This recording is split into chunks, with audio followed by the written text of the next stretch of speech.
Bonsoir YouTube, j'espère que vous allez bien. Bon, bonsoir, bonjour, bon après-midi, quel que soit le moment où vous regardez cette journée.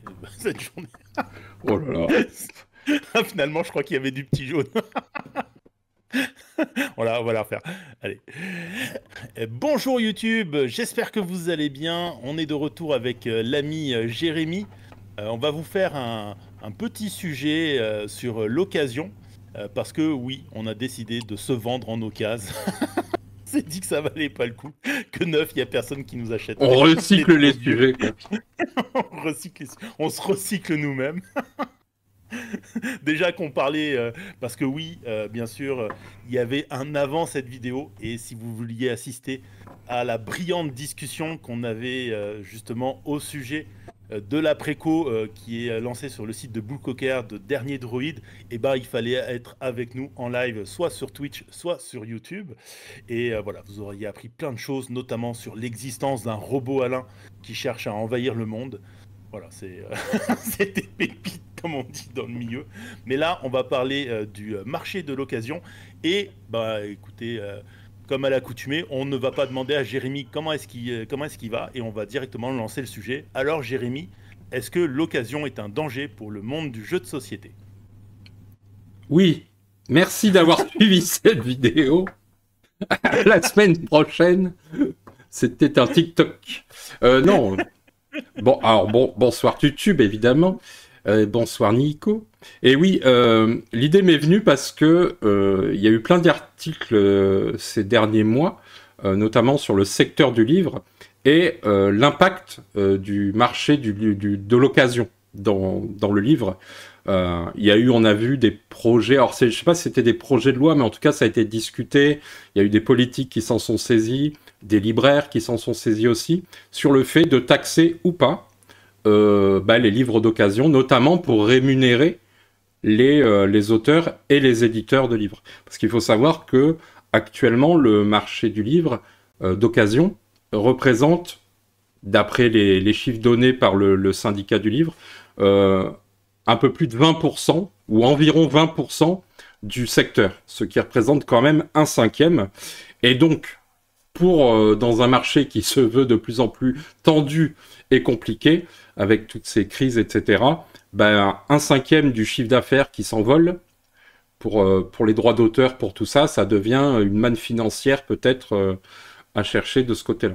Et je me suis dit, tiens, est-ce que ce serait pas intéressant d'en faire déjà un petit point là-dessus, un petit résumé et d'en discuter, de voir ce qu'on en pense aussi, et ensuite de se projeter dans le monde du jeu, puisqu'en fait Oui, c'est parce une... qu'on dit Vas-y. souvent que on a un cycle de retard sur le monde du livre, et le monde du livre est souvent cité en comparaison du monde du jeu de société. Donc, ben oui, s'intéresser à ce qui se passe dans le monde du livre, c'est s'intéresser à ce qui pourrait forcément arriver dans le monde du jeu de société. Voilà, c'était juste pour le plaisir de te couper la parole, je te Non, l'arrête. non, c'est très bien. Donc, il faut savoir que dans le marché du livre, contrairement au jeu de société, qui appartient au marché du jouet, le marché du livre, lui, il englobe les romans, etc. Il y a les essais, il y a plein de catégories, les BD, etc. Il y a plein de choses différentes. C'est le Les ro BD font partie du marché du livre, c'était la question que j'allais te poser justement. Au Parce que grand, en tout, ouais. C'est une partie du marché. donc, Euh, est-ce qu'on parle juste des BD ou manga, comics aussi? ouais, c'est ça. Ça fait Ok, BD, c'est le grand truc, et en dessous, tu vas avoir les sous-catégories, euh, ok, etc., quoi. Et donc, parfait. dans le marché du livre, ce qui est le plus concerné, ce sont les romans, évidemment. C'est ça vraiment qui est concerné. Ce qui est intéressant de se dire, c'est que depuis 10 ans, le secteur donc, de l'occasion a été en progression de plus de 30%. Donc là, on arrive au fameux un livre sur 5 actuellement qui est vendu d'occasion. Pourquoi c'est devenu important? C'est que parmi ces livres qui sont d'occasion, on trouve des livres quasi neufs ou neufs. C'est-à-dire il y a des livres qui ne passent même plus en vente neuve. Ils sont quasiment achetés, revendus, voire même récupérés. Et c'est un peu ce qu'on peut voir un peu dans le monde du jeu de société, hein, où il y a des jeux qui passent par la case déstockage sans même avoir été finalement en rayon. Et donc ça Ok. pose ce problème d'un marché où même le neuf est en train de se faire bouffer par l'occasion, quoi. Alors, c'est justement, c'était parce que j'ai lu les quelques articles que tu as proposés sur le sujet, et c'était un point que j'avais du mal à saisir. Comment un livre neuf peut se retrouver en occasion? Parce que pour moi, l'occasion, c'est forcément. Alors, je vois bien avec le jeu de société, c'est-à-dire que la personne l'a acheté et puis l'a jamais ouvert, tu vois. Et pour le livre, je présuppose que ça devait être ça, mais il y a des auteurs qui expliquent que leur livre se retrouve quasiment quelques jours après la sortie, ou même quasiment en même temps que la sortie, en occasion. Qu'est-ce qui s'est passé à ce niveau-là? Alors, tout simplement parce que dans le secteur s'est développé des entreprises, carrément une industrie du livre d'occasion. C'est-à-dire, ce sont les sites, tu vois, on connaît les Price Ministère, les Vinted, les trucs comme ça, mais tu vois, Price Ministère, tu as des gens qui sont des boutiques en ligne qui sont spécialisées dans le livre d'occasion. Donc, que font ces gens-là? Eh ben, en fait, ils achètent en amont, ils arrivent à avoir accès à des stocks de livres neufs, et ils te les revendent, tu vois, avec un très faible marge, mais ils l'ont eu neuf. Et ils te le revendent, eux, Ok. d'occasion. Tu vois, c'est un peu ce système-là. Donc, en fait, ils ont accès à ça. Il y a les déstockages aussi. Donc, il y a en fait une partie du marché qui n'arrive pas jusqu'à la boutique, qui n'arrive pas jusqu'au point de vente, on va dire, qui est détournée par ces grands industriels maintenant, parce qu'on là, on parle plus de Jean-Michel qui a développé son petit commerce en ligne et qui fait que ça pour vivre de sa passion de revente, mais de grands groupes qui se sont industrialisés autour de ça, et des commerçants aussi, hein, que ce soit Leclerc, que ce soit, tu vois, il y a beaucoup de grands magasins qui sont tournés là-dessus.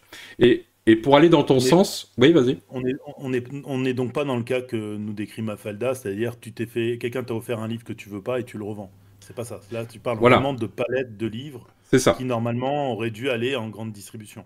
Exactement. Là, ce que dit Mafalda, c'est quelque chose qu'on a toujours connu, qui a toujours existé, et notamment on le voit, c'est devenu d'ailleurs un des marronniers maintenant de fin d'année, qui est la fameuse revente des cadeaux de Noël, Ouais. qui est une absurdité de notre monde moderne, mais qui fait partie du truc de... Alors, juste parce que ça, c'est assez drôle, parce qu'en France, c'était quelque chose que moi, que je connaissais pas tant que ça. Mais en Amérique du Nord, c'est carrément le Boxing Day, c'est une journée de fête où les gens ramènent leurs cadeaux pour les échanger contre d'autres cadeaux. C'est quasiment devenu une journée nationale, tu vois. C'est Oui, oui. hallucinant, quoi. Oui, c'est ça qui est hallucinant, c'est que on en est là. Mais bon. Et pour aller dans ton sens, dans ce que tu disais, il y a, alors je sais plus si j'avais gardé l'article, je peux peut-être essayer d'aller le chercher. Euh, il y a un éditeur de jeux vidéo, je vais essayer de vous retrouver ça vite fait, qui justement disait, hop, je crois que je l'ai là. Ouais, tu m'as viré d'ailleurs. Oui, oui, pardon, c'est quand je change d'écran. Je te remets. Voilà. Hop, c'est quelque chose qu'on a régulièrement hein, sur les sites, mais je sais plus comment il s'appelle. C'est Zukowski, si j'ai pas de bêtises, mais je sais plus si c'est lui qui dit cette phrase-là. En tout cas, je vous mettrai l'article. C'est par rapport à Steam et tout, et l'analyste dit la plupart des gens qui achètent vos jeux n'y jouent pas. C'est un analyste spécialisé sur l'étude de Valve notamment, Mm. et donc de Steam. Et il dit, et c'est quelque chose que beaucoup d'éditeurs le disaient déjà, d'éditeurs de jeux vidéo, qui disaient que je crois à une période, je sais pas si c'est Witcher ou un truc comme ça, mais qui disait que genre 30% des gens qui avaient acheté le jeu avaient été à la fin. Enfin, avaient vu l'histoire en entier, quoi. Ouais. Et qui disait que du coup, ils avaient plus envie, c'était peut-être pas The Witcher, mais l'éditeur de The Witcher, c'est des projets, mais Ouais, en- ouais. qu'ils avaient plus envie en fait de. Ils mettaient le paquet sur les premières heures de jeu, et tout le reste, ils disaient, bah, on s'en fout, puisque de toute façon, ça concerne plus beaucoup de gens, quoi. Euh, et on Et a. pourtant, tu vois, moi qui suis en train de passer au travers de Cyberpunk, j'ai l'impression qu'ils ont dit ça, mais qu'ils l'ont pas appliqué. Oui, mais c'était peut-être pas eux qui avaient analysé ça sur leur jeu, sur les ventes, par rapport à Ouais. Steam, tu sais, par rapport au succès, tout ça.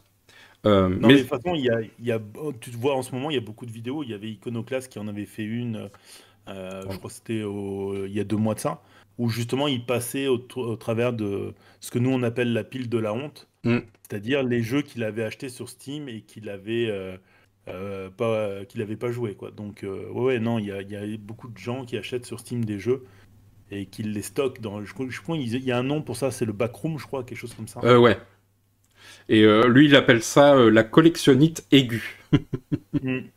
Donc voilà, donc il y a quand même ce phénomène d'achat massif que on retrouve aussi dans les jeux de société, dans les livres. Enfin voilà, je pense qu'il y a aussi ce phénomène-là qui fait qu'il y a beaucoup de jeux qui, au bout d'un moment, notamment quand on est en période de crise et on voit que la pauvreté explose de plus en plus, donc il y a plus de gens en difficulté. Moi, je parle que du marché français dans ce qu'on raconte. Et donc, on retrouve aussi que cet effet-là, c'est-à-dire qu'au bout d'un moment, tu commences à te poser la question de la place chez toi. Tu commences à te poser aussi la question des sous, parce que t'en as besoin et donc ça devient intéressant de revendre, etc. Donc, il y a aussi ce phénomène qui vient se rajouter au déstockage massif, aux invendus, etc. Et ce qui s'est passé dans le monde du livre, donc au-delà du fait que ça a développé une industrie parallèle, en quelque sorte, qui est spécialisée là-dedans, c'est quelque chose aussi que nous, on pourrait voir dans, comment dire ça, je perds un peu mon fil, mais... Si avec le fil que tu perdais, c'est bien. Que, en gros, il y a... en gros, tu produis des choses qui ne servent à rien. Ok.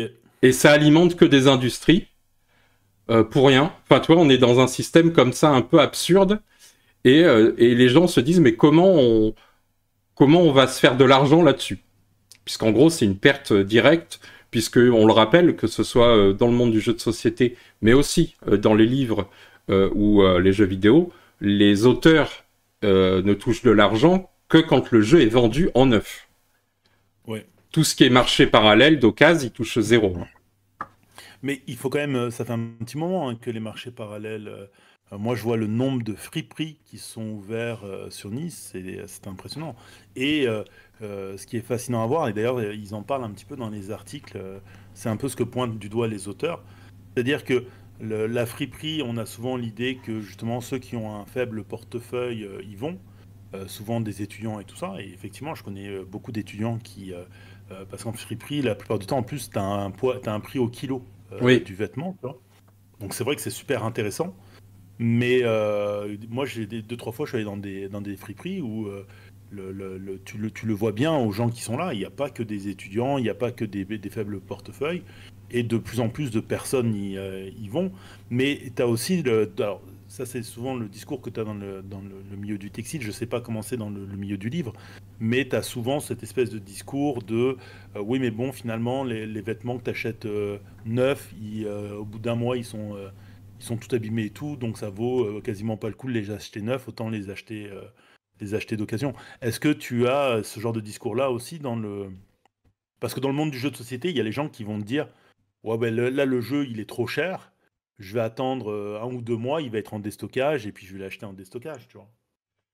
Oui, oui. En fait, pas tant que ça, parce que la différence que je vois et qui est notable par rapport à tous les autres secteurs des produits culturels, on va dire ça comme ça, c'est que le livre a plusieurs vies. C'est-à-dire qu'il sort en grand format, puis il va sortir en poche, très souvent, etc. Donc il a plusieurs fois une arrivée, une actualité et une manière d'être acheté. Le jeu de société n'a pas ça.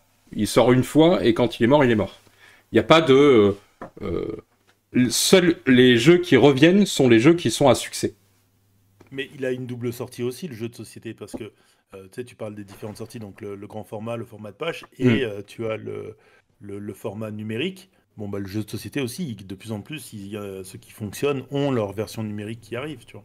Oui, mais je pense que c'est deux mondes, deux manières de consommer et de pratiquer le loisir qui sont différentes. Ok. Et ce qui est intéressant aussi, c'est pour ça que j'aime bien ce parallèle avec le marché du livre, c'est pas juste parce que ça fait bien, c'est qu'il y a une étude qui est sortie là, et ils sont aperçus que, donc c'est ce qu'ils disent, c'est que 75% des acheteurs de livres d'occasion ont plus de 35 ans et appartiennent aux catégories socio-professionnelles supérieures. Donc toi, c'est ce que tu disais pour les friperies, c'est que c'est pas les pauvres qui vont là, c'est déjà ceux qui ont, en gros, qui appartiennent déjà au salaire médian, on va dire, supérieur, Oui. qui sont déjà... Parce que ça va dans la bobo attitude. C'est, je Oui, suis bobo, donc je vais faire mon épicerie bio, je vais aller à la friperie du coin. Bon.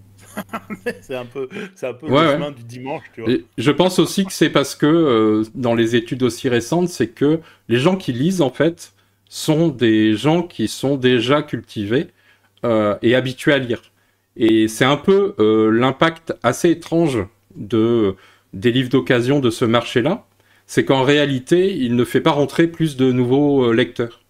Il n'arrive pas à convaincre plus de nouvelles personnes, mais un peu comme le monde du jeu finalement, où dans le monde du jeu, même si on dit que le marché tu vois, explosé, etc., en réalité, et une fois de plus, j'essaie de me baser sur des chiffres quand je dis ça, tu sais, un peu comme quand on disait que le TCG était un peu l'arbre qui cachait un peu la forêt du secteur, et on voit qu'il y a beaucoup, beaucoup d'éditeurs qui sont un peu en difficulté. En tout cas, APL, c'est ce qui est ressorti sur de nombreux, même des moyens éditeurs, on va dire.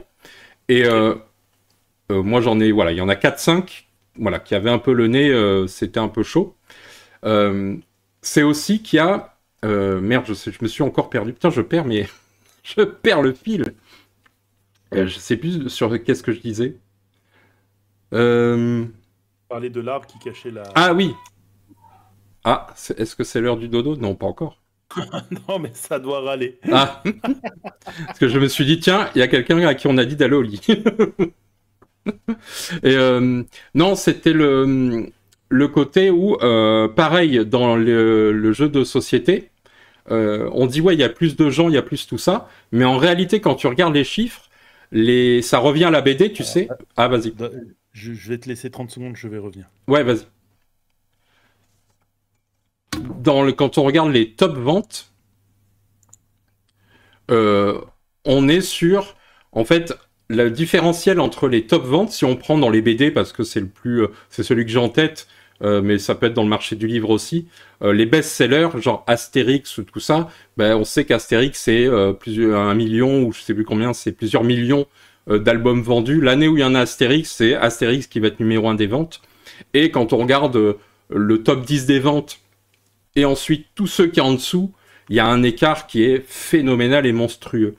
Et en réalité, on a pareil dans le jeu de société actuellement. Quand on regarde les top ventes, si on prend dans les top ventes Flip 7 par exemple, où on me disait qu'ils avaient fait plus de 500 000 boîtes vendues en quelques mois, alors que le jeu n'est pas arrivé en début d'année, etc.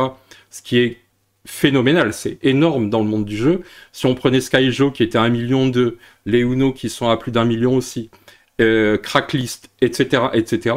En fait, on a une dizaine de jeux ou peut-être une vingtaine de jeux qui se vendent au grand public, donc qui touchent le fameux grand public, ces fameuses personnes qui viennent d'entrer dans le monde du jeu ou qui le pratiquent d'une autre manière, très certainement, parce qu'ils poncent leur jeu, ils n'ont pas une envie de racheter, etc. Ben, en fait, quand on regarde, eux, les ventes qu'ils font sur les 30 millions de boîtes ou les 35 millions de boîtes vendues par année, bah déjà, on regarde qu'il y en a quand même une quinzaine ou une vingtaine de jeux qui trustent quasiment un tiers du chiffre d'affaires global français. Donc, on est quand même sur quelque chose qui est très similaire, où en réalité, la majorité des jeux ne se vendent pas. Ou en tout cas, à de très faibles quantités. Alors après, attention, faible quantité, ça dépend du modèle économique de chaque éditeur, etc. Ça ne veut pas dire que c'est compliqué, mais ça va l'être de plus en plus en tout cas. Donc pour moi, c'est déjà un parallèle qui est très intéressant, parce qu'on retrouve finalement les mêmes effets, les mêmes trucs. Tu es de retour? Ouais, mais tout à l'heure, Alain disait quelque chose, et effectivement, je crois que ça n'existe pas. Il n'y a pas de marché de la location dans le monde du livre, si? Dans le monde du livre, il y a un petit peu ça, mais c'est un peu à la marge, un peu comme le jeu de société. T'as ça aussi. D'ailleurs, c'est pour ça que, hop, je vais vous montrer une boutique qui avait ouvert en fin d'année dernière. Oh, pardon, là, j'ai été plus au bon endroit. Hop, qui a ouvert à Rennes, qui est Pioche et Rejoue. qui est voilà une boutique de jeux de société d'occasion, à acheter neuf ou à louer. Et ils font aussi du livre jeunesse, du jouet. En fait, c'est le jouet, c'est le marché du jouet qui a été le premier à piquer du nez il y a quelques années, qui s'est lancé dans l'occasion. C'est-à-dire que des grandes enseignes se sont mis à...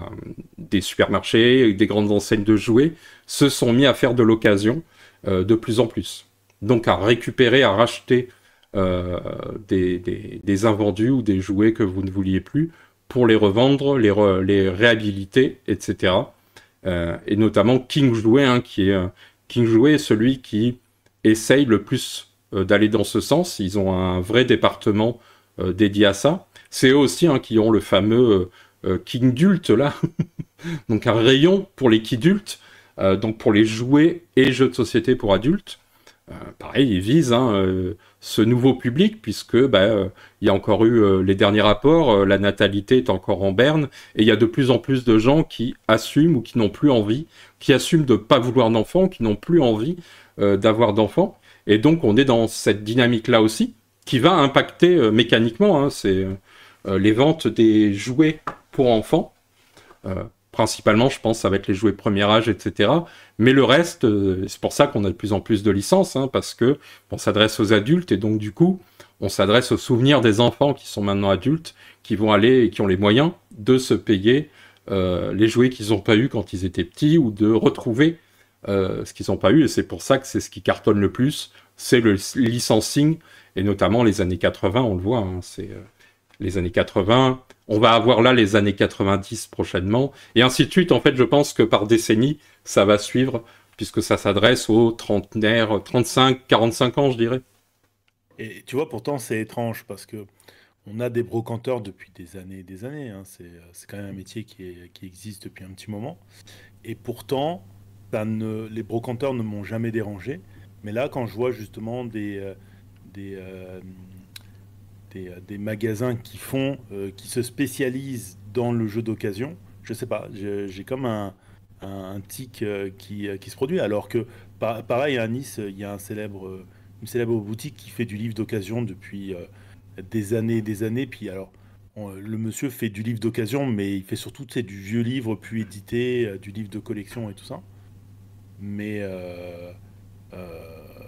je sais pas, tu sais, d'un seul coup, là, de voir la boutique avec les photos et tout ça, ça, et tu te dis comme, bah, alors que non, bah, en fait, c'est quoi? C'est un brocanteur qui s'est spécialisé dans le Ouais. livre et le jouet, tu vois. Ce qu'on a, nous, à Toulouse, il y avait ça aussi, tu vois, des brocanteurs où tu pouvais acheter des vieux magazines. C'est là où je complétais mes collections, par exemple, de Mad Movies. Mais tu avais aussi des vieux comics. Il y avait ça Ouais. pendant un moment, puis ça a périclité. Natou dit, quand c'est des jeux plus anciens, un an c'est ancien malheureusement, je privilégie l'occasion car ils sont souvent en état neuf. Et c'est ça. Et je pense que pourquoi on en arrive là, ben, on en revient au problème principal qui est la surproduction en réalité. Ouais. En Mais fait, pas que. oui, Je bien suis sûr. d'accord avec toi sur la surproduction, mais il y a aussi le fait, tu vois, par exemple, euh, pour préparer la vidéo que j'ai fait sur Silk, je suis allé chez Panini et j'ai quand même récupéré certains comics pour pouvoir les lire. Mais dernièrement, je me disais, dans la même vague, je me disais, ah tiens, j'ai envie de relire tout le run où c'est Bucky Barnes qui prend le rôle de Captain America. Parce qu'il l'a été avant Falcon, Bucky Barnes devient Captain America en 2007, et Falcon, donc William, lui, le devient en 2014, tu vois. Mais si tu veux acheter ce run-là, c'est deux volumes de 60 euros pour 511 pages, tu vois. C'est un budget, tu vois. Ouais, ouais, bien Alors, sûr. c'est cool qu'à un moment donné, Panini en ait fait des omnibus et tout ça parce que justement, les omnibus dans le monde du comics, ça permet de conserver les œuvres et de les avoir dans un format de collection. Mais heureusement qu'ils ont aussi commencé à faire les formats de poche, comme j'ai Civil War derrière moi, parce que 60 euros, 511 pages, alors qu'en format de page, c'est 9 euros, tu vois. Il faut reconnaître qu'à un moment donné, tu fais vite le calcul, quoi. Donc, je vois un budget, moi, tu vois, en jeu vidéo, en jeu de société, cette année, j'en ai quasiment pas, j'en ai acheté, j'ai surtout acheté du Marvel Champions, j'ai acheté Arborea en début d'année, et je crois que ça fait un petit moment, en dehors d'avoir acheté des petits jeux à droite à gauche, il en reste que Tu vois, par exemple, je m'achèterais bien le. Il me fait de l'œil à chaque fois que je le vois, là, celui qu'on avait joué à Cannes, le Beyond Horizon, mais ça reste quand même que c'est 66 euros, tu vois. Donc quand tu te retrouves à avoir des anniversaires, des trucs comme ça, tu as d'autres priorités, des pneus à changer sur une voiture et tout ça, bon, bah, à un moment donné, le 66 euros, ça reste quand même un prix, tu vois. Oui, oui, clairement.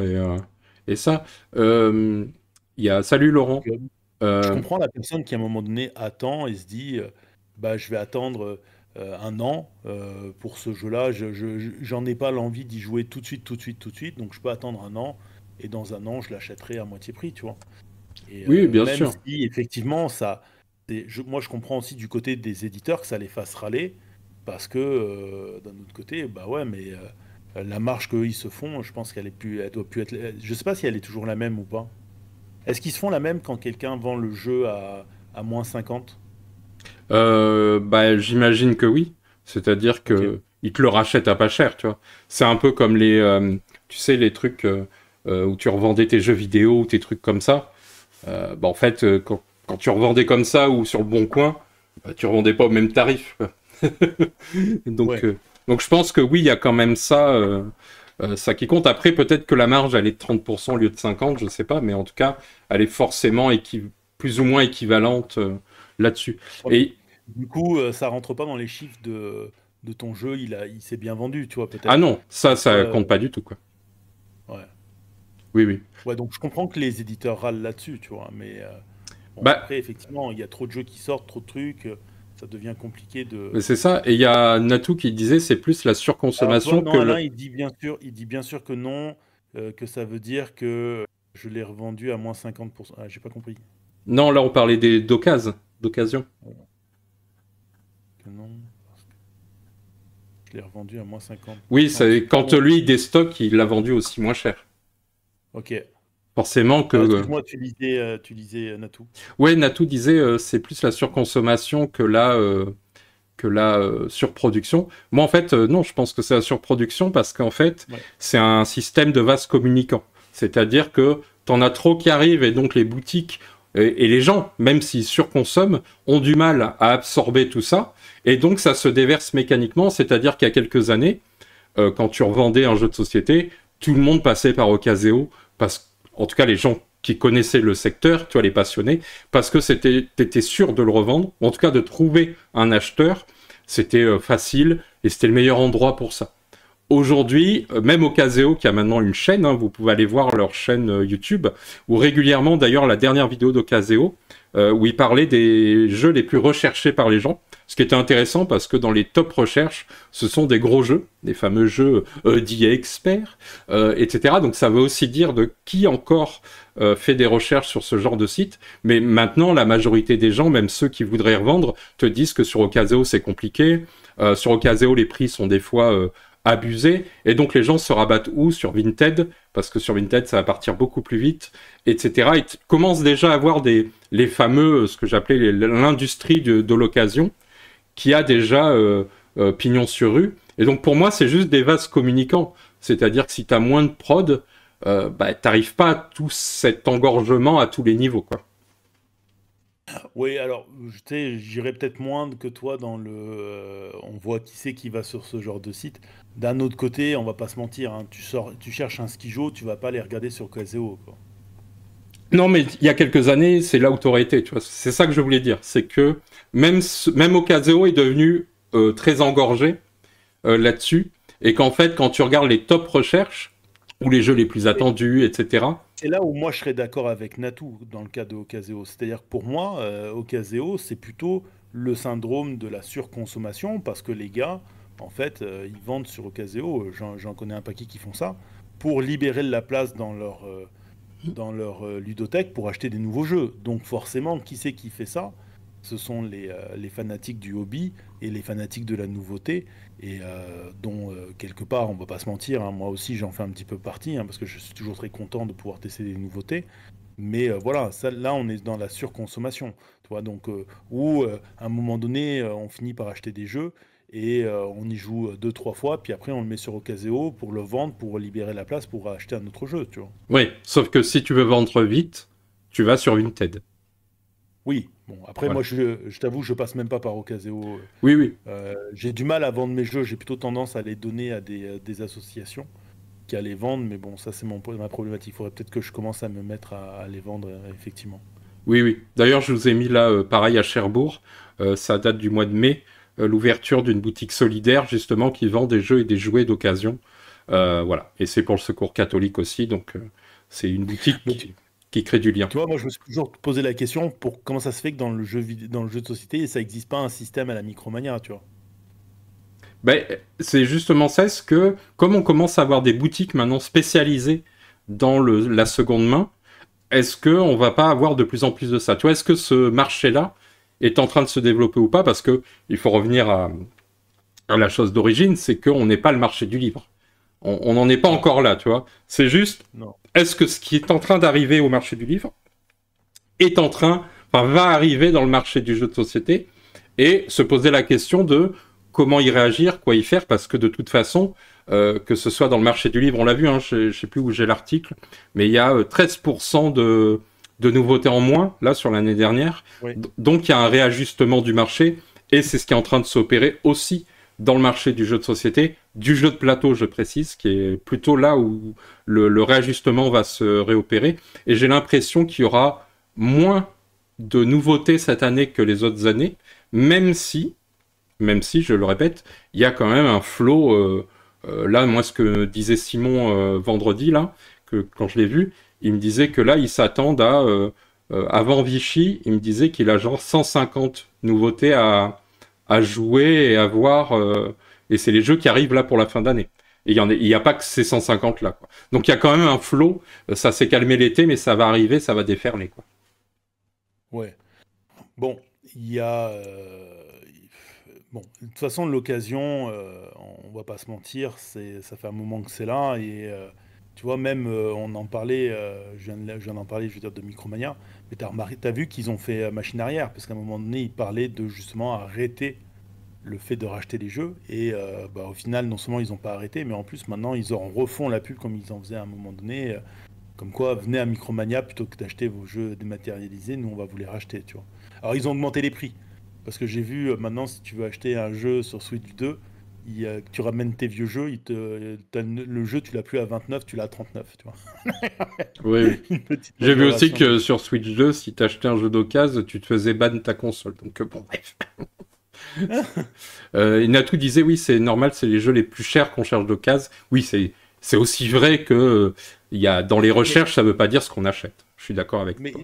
mais parce qu'il y a des investissements, tu vois. Je pense qu'à une époque, il y a des investissements, les gens étaient capables de les faire. Tu vois, par exemple, nous, dimanche, j'ai des potes qui organisent une partie de Twilight Imperium. Mais je pense que ce jeu-là, c'est un jeu qui doit sortir, allez, une fois par an, et encore, je suis gentil, une fois ou 2 ans, tu vois. Parce que, bon, c'est quand même, et tu dis à l'achat, c'est un jeu qui est dans les 100. Je pense qu'il doit être entre 100 et 140 euros. Il faudrait aller voir sur Philibert. Il y a une extension en plus. C'est quand même tout un prix, tu vois. Et est-ce que à l'heure actuelle, tu as des gens qui sont encore prêts à acheter à 140 euros un jeu que tu vas sortir une fois tous les 2 ans?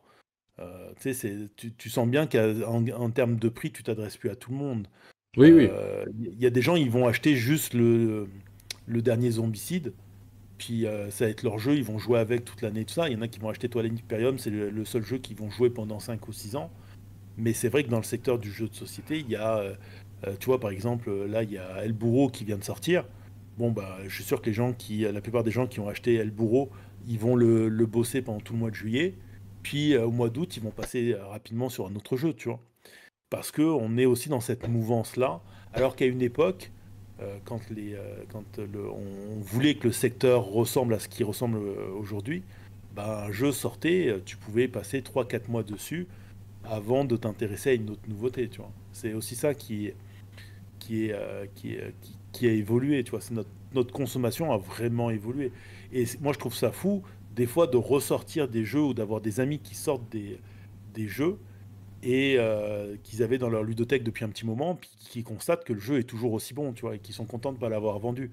Mais le truc, c'est qu'après, ils vont remettre le jeu dans la ludothèque et il va pas ressortir pendant des mois et des mois, tu vois. Alors que, bah, en fait, il est même parfois meilleur que certains nouveaux jeux qui sont sortis, quoi. Oui, oui. C'est de toute façon, on le dit depuis longtemps que déjà le jeu de société est majoritairement réservé à un public qui a les moyens en fait de pratiquer le loisir. Là, je parle de gens qui pratiquent le loisir, et ce que tu dis, c'est des gens qui se réunissent régulièrement, etc. C'est pas de l'occasionnel, etc. Là où les plus grosses ventes, je pense, se font par un public qui achète plus occasionnellement du jeu de société et qui le pratique pas forcément comme un loisir comme d'autres pourraient le faire, avec un côté aussi, on le disait, collectionnite, c'est-à-dire dans le sens où tu as envie de l'exposer, tu as envie d'avoir ça, et c'est vrai que c'est pas tout le monde qui a envie d'avoir des étagères de jeux, parce que c'est pas très joli non plus. Ouais. Euh, il faut l'avouer. Je disais 13%, je me suis trompé, c'est l'éditeur Nicolas Gary qui disait en fait que les nouveautés ont même chuté de près de 19% en 5 ans sur l'offre des livres neufs. Donc il y a quand même aussi une rationalisation qui est en train de se faire, voilà, qui est logique. Hein. Bon. Après, il faut. Moi, je trouve qu'en lisant les articles, il y a quand même quelque chose je sais, avec lequel je suis pas à l'aise. C'est-à-dire que je comprends la démarche des auteurs. Ok. Mmh. Bon, je sens bien que les éditeurs ils s'engouffrent dans le truc des auteurs, mais c'est parce que tu vois, ce qui me dérange dans la démarche de la loi sur le truc d'occasion, c'est que bah, le jeu qui est vendu, ce fameux livre qui est vendu d'occasion, c'est un livre où tu as déjà payé une première fois l'éditeur et l'auteur, tu comprends? Ouais, Donc là, on va te demander de repayer ouais. à chaque fois que tu... Et c'est là où moi, je suis comme... Je sais pas. Il y a un truc qui me fait Alors, dire, ouais, mais c'est parce que ça a il déjà été payé, tu sais, à un moment donné. faudrait Et peut-être surtout... réexpliquer aux gens qui n'ont Ouais, pas vas-y, su. excuse-moi. Non, non, mais en fait, donc c'est en fin 2024, c'est donc le président Macron, suite aux tribunes il y a eu, je crois, 41 auteurs, romanciers plutôt d'ailleurs, mais des auteurs de best-sellers, etc., des prix Goncourt qui ont fait des tribunes pour dire justement que, ben voilà, il y avait quand même, comme on le disait, un livre sur 5 où ils touchaient rien et que et ils parlaient pour eux, mais pas que pour eux individuellement, mais pour tout le secteur. Et donc le président Macron avait demandé au ministre de la Culture de trouver, de proposer, comme toujours vous le savez, un numéro vert et des mesures. Bruno Mesure. Et donc, ils ont trouvé l'idée, en fait, c'est ce qu'on appelle un droit de suite. C'est une taxe qui existe déjà pour les droits d'auteur, qui est, si je ne dis pas de bêtises, alors là peut-être vous me corrigerez pour ceux qui connaissent mieux que moi le sujet, mais en gros c'est quand tu revends des œuvres d'art. C'est un droit qui existe déjà pour les œuvres d'art, c'est-à-dire que chaque fois que l'œuvre d'art est revendue, l'auteur touche les droits d'auteur dessus. Ça s'appelle un droit de suite. Donc c'est ça en fait qu'ils voulaient mettre en place, ça serait une taxe de 30 centimes par livre et qui ferait office de droit de suite. Voilà, c'est dans cet esprit-là en fait qu'ils ont réfléchi la proposition. Évidemment, 30 centimes par livre d'occasion. L'idée, T'imagines, ça veut dire que dès que tu vends ton livre sur Vintage, il faut que tu reverses 30 centimes. ouais, comme l'aide de la TVA ou comme tu vois, des collectes. Parce qu'en fait, ça irait comme la SACEM, c'est-à-dire ça irait pas dans la poche de l'auteur, ça irait comme la SACEM, une collecte de droits, et ensuite ces droits seraient reversés comme ça se pratique, par exemple sur YouTube. Nous, on a ça, par Mais exemple. voilà, moi ça c'est le truc qui me dérange, c'est que, puis là on va pas faire de la politique, hein, mais c'est qu'on est toujours dans On peut. non mais on est toujours dans cette vision d'aller chercher dans les poches du consommateur, Hmm. alors que bah, moi il me semble que il y a d'autres poches qu'on devrait peut-être aller visiter avant. Surtout que t'as comme un non-sens parce qu'ils ont installé un peu partout. Je pense que vous en avez aussi à Toulouse là. Ils ont installé un peu partout tu sais, ces fameuses bibliothèques là en plein air où tu viens déposer ton livre pour que quelqu'un d'autre vienne le récupérer en échange de il dépose un livre et tout ça. Donc bon bah ça c'est pas compris dans le marché d'occasion. Mais moi j'ai des amis qui n'achètent aucun livre, ni d'occasion ni d'œuf. En fait, ils font le tour de ces, je sais pas si tu vois, hein, ces petits meubles là, Ouais, qu'ils ont ouais. installés un peu partout. Et en fait, ils lisent des livres que comme ça, tu vois. Mais tu vois, j'ai un peu l'impression du système qui se mord la queue. Où pendant des années, on a voulu que les gens lisent. Et là, on est en train de râler parce que, ah bah oui, mais ils lisent, ils achètent d'occasion parce que, bah justement, c'est un budget et tout ça. parce que il y a je suis désolé, mais notamment les gros livres, c'est quand même un 22, entre 20 et 30 selon le format, la relure et tout ça, et Ben, le nombre de pages. Ouais, vas-y, excuse-moi. oui, oui. En fait, c'est pas comme ça qu'il faut le voir et c'est pas comme ça qu'eux le voient. En fait, eux, quand ils pensent à mettre les 30 centimes, c'est pas sur En gros, ce qu'ils visent, c'est ceux qui s'enrichissent sur le dos des petites boutiques. Parce qu'en fait, c'est pas les petites boutiques qui vivent de ça, et c'est pas les auteurs non plus. C'est Amazon, puisque Amazon est un des plus gros fournisseurs en livres d'occasion. C'est Le Bon Coin, c'est Vinted, c'est Price Minister. En fait, c'est toute cette industrie qui, elle, ne paye rien finalement, puisqu'elle paye Alors, pas, elle paye pas de droits d'auteur. c'est plus vrai sur Amazon. Parce qu'Amazon, quand tu achètes un livre, tu as de base une taxe qui est ajoutée à ton livre, qui est pour les droits d'auteur et tout ça. Fais l'achat hein, sur Amazon, tu vas voir que ça Non, soit non, du il y a pas. manga, de la bande dessinée. Ah si, si. C'est pour les droits les frais de port, tu veux dire. Oui, mais c'est dans ces frais de port, là, tu as une taxe. Oui, c'est ça, les 3 euros avant de livraison. Voilà, mais Euh, c'est pas pour les droits d'auteur, c'est juste pour euh, tenter alors, de concurrencer. Enfin, techniquement, non, techniquement, ça leur a été imposé et dans la justification, c'est pour les droits d'auteur et tout ça. C'est ce non, qu'Amazon avait communiqué. c'est pour en fait rétablir la loi Lang et le fait de proposer la vente sans payer de frais de port Oui, mais était une vente comment dire déloyale par rapport aux boutiques qui elles devaient payer les droits de port. Ils ont fait ça, mais malgré tout, Amazon s'est arrangé avec la loi, puisque si vous ne le savez pas, il y a des moyens qu'Amazon met en place pour ne pas payer ces fameux frais de port bon, imposés. en tout cas, Amazon vient te les chercher dans ta poche, hein. Bah Je peux bien, te mais de toute dire. façon, ça revient toujours à ça. Mais Oui, malgré oui. tout, ça veut dire que la Mais- concurrence, c'est pas la même. Oui, mais c'est là où moi je suis désolé dans les articles que tu as mis, on parle quand même de venir les chercher dans la poche du consommateur. Et une fois de plus, c'est le consommateur qui va se retrouver à payer.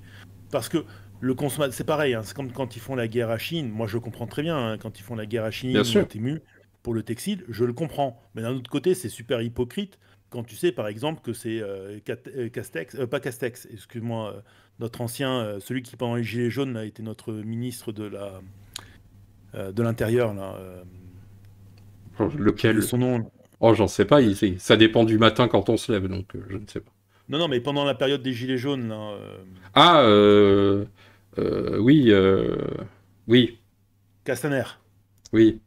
C'est Castaner qui est le premier représentant de Chine en France. Alors, quand t'as Macron qui débarque à la télé et qui fustige Chine, bah, viens pas te foutre de ma tronche, quoi. Et en plus, quand on l'attaque sur le sujet de Castaner, il va te sortir des conneries du style oui, mais comprenez, c'est très dur pour les anciens ministres de trouver un emploi. Mais Oui, tu te oui. moques de qui? Voilà. Mais là, en Je faisais fait, pas de politique. oui, surtout que ça n'a pas de rapport avec le sujet. Le sujet, en fait, pour eux, c'est de trouver un moyen de dire comment on permet au filet de petites boutiques de résister, de survivre face à ces grands groupes qui Mais accaparent si le ça marché. concerne, si ça concerne le sujet, parce que je suis désolé, c'est toujours, on vise les Amazon, les Temu, le Bon Coin, on vise Ocaseo, on vise ces trucs-là. Et au final, c'est qui finit par trinquer? Parce que tout ça est fini par être reporté sur une seule personne. Bah, c'est toujours les mêmes personnes, c'est ceux qui consomment. Et sauf que le problème, c'est que ces gens-là étaient allés sur ces endroits-là parce que justement, ils sont déjà surtaxés. Et à un moment donné, bah, je sais pas, aller chercher plutôt l'argent directement dans les poches de ceux qui en ont plutôt que dans les poches de. Parce que si mais tu dis Amazon, eh ben on vous met une taxe sur le truc Alors Amazon commence à faire d'ailleurs de moins en moins d'occasions, hein. À un moment donné, Oui, ils oui, bah permettaient oui. à des boutiques de faire de l'occasion sur leurs trucs. Maintenant, ils commencent à de moins. Mais si d'un seul coup on leur dit ah, ben, on vous met une taxe, ben, la taxe, ils vont la reporter sur qui à ton avis? Oui, Voilà. c'est le but. Enfin, le but, il est là. En fait, le but, il est de dire à toi, Le consommateur, but, il est con. ah, Je suis désolé, le j'ai but, pas il est dit que con. c'était bien. Je dis juste, moi, j'essaye plutôt que d'avoir un jugement, d'expliquer le fonctionnement et la pensée pour que chacun se fasse une idée, sa propre idée. Et l'idée, c'est de dire, en fait, pour éviter qu'il y ait une concurrence déloyale, si tu rajoutes des frais à un endroit, Mais en gros, tu Amazon n'est pas incites les gens responsable de à toute aller la vente ailleurs, quoi. d'occasion. Ah, bah, je suis désolé. En Là, volume, on- Amazon n'est pas responsable de toute la vente d'occasion des livres. Non, non, bien sûr que non. Mais Bon, bah alors là, on ça, parle de livres d'occasion, de combattre le livre d'occasion, et ça finit par, on tombe sur Amazon. quand moi c'est Amazon, c'est pas Amazon simple, hein, c'est Vinted et toute l'industrie qui ne fait que ça, quoi. Oui, mais je suis désolé, les boutiques à ce moment-là aussi, elles sont à pointer du doigt. Les boutiques qui font que de l'occasion ou qui vendent du livre d'occasion, elles aident ce marché à aller dans cette direction-là. Oui, mais tu vois bien qu'entre les deux, en termes de volume, on n'est pas au même niveau. Oui. L'impact, il n'est pas le même. Ou alors, il y a un truc qui ne voit pas. Non, non, alors je suis désolé, non, je suis pas d'accord. Pour moi, l'impact, il est. C'est-à-dire que si tu prends 100 boutiques qui vont dans une direction et une méga boutique qui va dans la même direction, bah, je suis désolé, l'impact, il reste que tu as 101 boutiques qui vont dans une direction, tu vois. Là-dessus, je suis pas du tout d'accord avec le principe. Et je suis pas le seul à le penser. D'ailleurs, c'est les quelques économistes qui vont défendre les trucs comme Amazon et tout ça, c'est un des points qu'ils annoncent. C'est-à-dire que inévitablement, on finit par, à un moment donné, brandir. Amazon, c'est pas l'entreprise, je suis d'accord avec toi, c'est pas l'entreprise la plus safe du monde, c'est pas Jeff Bezos. Oui. Si on C'est pouvait pas lui Amazon, hein, donner de la... c'est Amazon, Oui, Vinted et mais, tout. Hein, c'est toutes ces oui, mais entreprises. je veux dire, ces grosses entreprises-là sont pas les meilleures entreprises du monde, je suis d'accord. D'un point de vue éthique, il y a beaucoup de choses à discuter sur ce qu'ils font. Mais d'un autre côté, je suis désolé, à un moment donné, tu sais, c'est toujours, ça finit toujours par retomber, soi-disant, pour combattre les grosses sociétés. En fait, quand tu creuses un petit peu en arrière, c'est juste des taxes déguisées qui vont se reporter sur le consommateur. Et Oui, je bien pense qu'à un sûr. moment donné, le consommateur, il est fatigué, il en a marre, tu vois. Oui, oui, mais parce que c'est Et je l'entreprise comprends qui les l'a. auteurs, et je comprends les éditeurs, et je comprends les auteurs de jeux, je comprends les Bien éditeurs de sûr, jeux. Mais à un moment donné, à bien force sûr, de presser toujours le même citron, le citron, il va dire juste stop, quoi. bien sûr. Et on est d'accord que le mieux, ça serait si effectivement, ça serait bien qu'on ait les mêmes stats, tu vois, que pour les jeux vidéo, ou même là, c'est combien? Attends, d'après, c'est quoi qui disait ça? Je sais plus qui, c'est Kitty Bam, je sais plus. Non, selon l'ADEME, oh, je sais plus qui avait dit ça, mais il y a 70% des jouets qui ne sont plus utilisés au bout de 8 mois par rapport au marché de l'occasion. Mm. En fait, le problème, il est plutôt là, tu vois, c'est de se dire, euh, est-ce qu'on a les... Tu vois, si on avait les vrais stats, ça, tu vois, c'est un truc qui est jamais demandé, par exemple, dans les sondages, c'est de savoir combien de jeux sont achetés sans être jamais joués. Achetés, revendus, j'entends. Pas achetés et conservés parce que tu veux les conserver ou comment dire, tu les collectionnes ou autre. Tu vois, ça c'est, on va mettre de côté les collectionneurs qui pour moi c'est pas des consommateurs, c'est des gens qui ont un projet, une envie, etc. Mais je parle plutôt des gens qui consomment, qui achètent sans jamais jouer, voire même qui revendent au bout d'un moment sans y avoir joué. Ça serait intéressant, tu vois, d'avoir ces stats pour voir un peu comme dans le jeu vidéo, si on est dans de l'achat compulsif et de la consommation pure, puisque si tu achètes pour pas jouer, c'est quand même assez hallucinant, je trouve. Et dans ce cas-là, tu vois, ça serait intéressant de voir si on a ce même problème dans les jeux de société. Et surtout, tu vois, qu'est-ce que ça fait? Parce que moi, je me dis en Ça tant fait de que... la honte. Parce que nous, tu vois, par exemple, nous, en tant que créateurs de contenu, nous, c'est facile. On passe du temps à travailler, on y met le temps qu'on veut ou qu'on peut, on fait une vidéo, ensuite elle sort et nous, on a tout de suite les retours. C'est-à-dire, si ça fait 100 vues ou si ça en fait 1000, ben, on sait qu'il l'a consommé. Et on sait aussi qu'il a consommé en entier ou pas du tout. Et on sait que voilà, il y a des vidéos qui sont quasiment pas vues. C'est-à-dire, elles font des vues au global, mais en réalité, quand tu regardes le temps que les gens ont passé devant, et ça n'a pas été regardé. Donc nous, on a ces statistiques-là, par exemple. Et on peut soit s'y adapter, soit pas s'y adapter. C'est un choix qu'on peut faire ou pas. Mais en tout cas, nous, on y a accès. Et je pense que ça serait déjà un des enjeux, parce qu'en fait, pourquoi on disait ça? C'était pas tant pour taper sur les uns ou les autres, même si je suis d'accord avec Nico, il y a une partie, tout ça, c'est aussi politique. Et évidemment que quand on parle de consommateurs, même si on l'a dit que ça concernait quand même les plus aisés, puisqu'on l'a vu que c'était 75% des acheteurs sur certains sites d'occasion étaient quand même des gens CSP+. Donc ça concerne pas non plus les plus pauvres qui en fait n'achètent pas là tout simplement, voire n'achètent pas de livres en réalité. Hein. Faut pas se mentir là-dessus non plus. C'est pas eux qui vont lire le plus. Malgré tout, pourquoi on dit ça? C'est parce qu'en fait, on voit bien que c'est des enjeux et des dangers qui peuvent être pour la filière ludique en réalité. Et que si on n'y prend pas garde, et moi-même, j'ai pas les réponses à tout, hein, mais je pense que c'est fait pareil, c'est des questions à se poser, aussi bien sur nous, nous en tant que joueurs passionnés, comment on achète. Alors je sais que dans le stream, il y en a déjà, dans le chat, il y en a déjà beaucoup d'entre vous qui sont un peu, comment dire, qui sont comment on appelle ça, des consommateurs éclairés ou des joueurs et joueuses éclairés, donc qui font un peu plus attention à ce qu'ils achètent, à comment ils achètent, quel jeu, pas tout et n'importe quoi. Je sais aussi que voilà, on est tous un peu passés parce que vous êtes un peu anciens aussi dans le secteur, donc vous êtes passés par la phase on découvre, on a une euphorie, on veut tout acheter, puis après on a les premières déconvenues, puis on commence à rationaliser nos achats parce qu'on commence à être plus affûté sur notre culture, sur nos envies, etc. Donc ça, c'est un passage classique, on va dire, je pense, un peu partout. Donc peut-être que ces discussions vous concernent un peu moins, mais je pense que c'est quelque chose qu'il faut quand même réfléchir sur qu'est-ce qui peut être mis en place et quels sont les effets délétères, puisqu'on l'a vu, rajouter une taxe, qu'on soit d'accord ou pas, en fait, ça a des effets délétères sur les gens, et je suis pas sûr que moi, c'est ça qui aidera le mieux les auteurs et les éditeurs en réalité. Non, mais surtout que tu l'as dit tout à l'heure. Tu vois, Ouais, moi, ça, c'est un truc qui me dérange, c'est que effectivement, ce sont souvent les classes sociales les plus basses qui lisent le moins. Et pourtant, tout le monde devrait lire, parce que lire, c'est très important. Ça aide le cerveau, ça permet d'apprendre, ça permet de développer sa culture.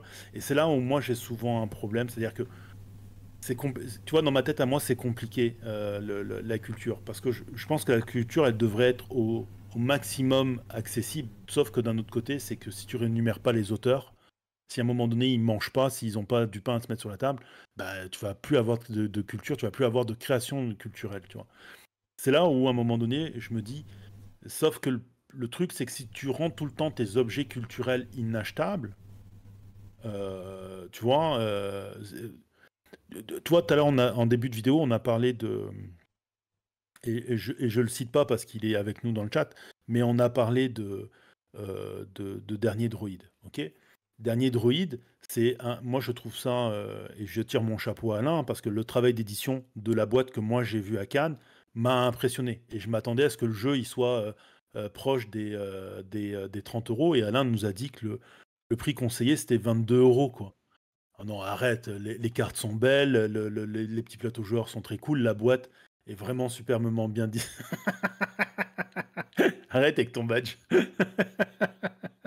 Mais tu vois, concrètement, là-dessus, il y a du boulot, il y a tout ça, je le comprends. Mais à un moment donné, si jamais tous les jeux, ils tombent dans. Parce qu'en ce moment, il y a énormément de jeux hein, qui sont 80 et plus, tu vois. Bah, je suis désolé, moi, ça. S'il y a un truc qui, je pense, qui en ce moment tue le jeu expert, c'est le prix des jeux experts, plus que le nombre de sorties, tout ça. Parce que plus ça avance, moins c'est accessible, tu vois. Et plus tu rends les trucs inaccessibles, bah, tu vois, moi, au final, j'ai acheté Bellevue dernièrement. Le seul que je vise, c'est dans les prochains temps, c'est justement Dernier Droïde. Et les autres jeux, ben, je les regarde vraiment si. Il faut vraiment que j'ai un gros, gros, gros coup de cœur parce que c'est trop cher. En ce moment, ça devient juste trop cher et qu'il y a plein d'autres choses à côté. Et c'est dommage parce que toi et moi, on défend le jeu de société comme objet culturel. Mais à un moment donné, ça devient un objet culturel qui potentiellement, moi je comprends les gens qui chassent l'occasion. Alors tu vois, nous, c'est pas compliqué, GST Jeux ne fait pas ils font pas d'occasion et ils font très très peu de défrayage, tu vois. Donc je sais que chez eux, le prix du jeu baissera pas, tu vois, mais c'est la politique de JS, quoi.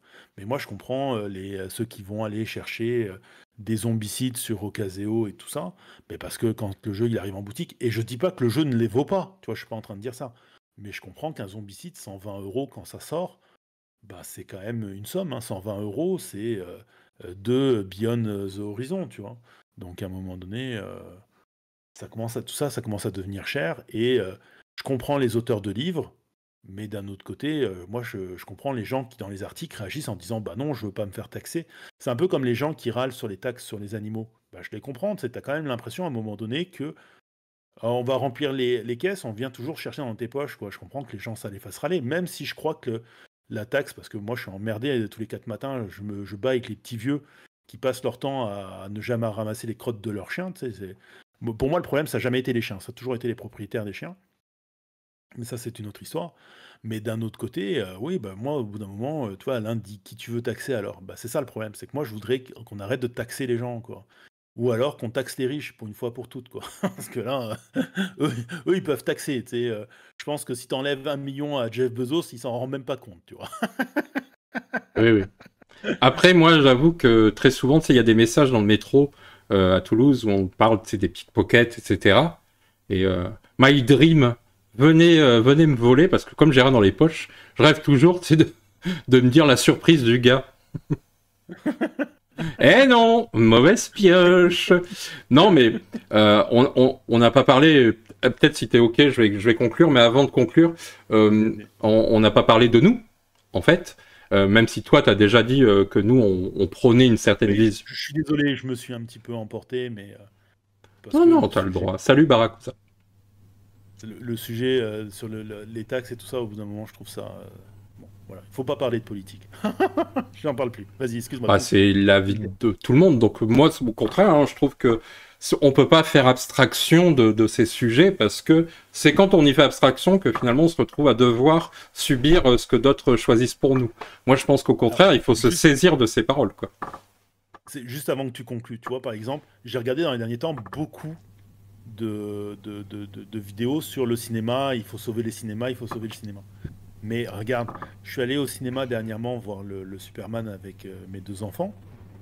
C'est entre 6 et 7 euros, donc ça fait déjà, t'en as pour 20 euros de tickets.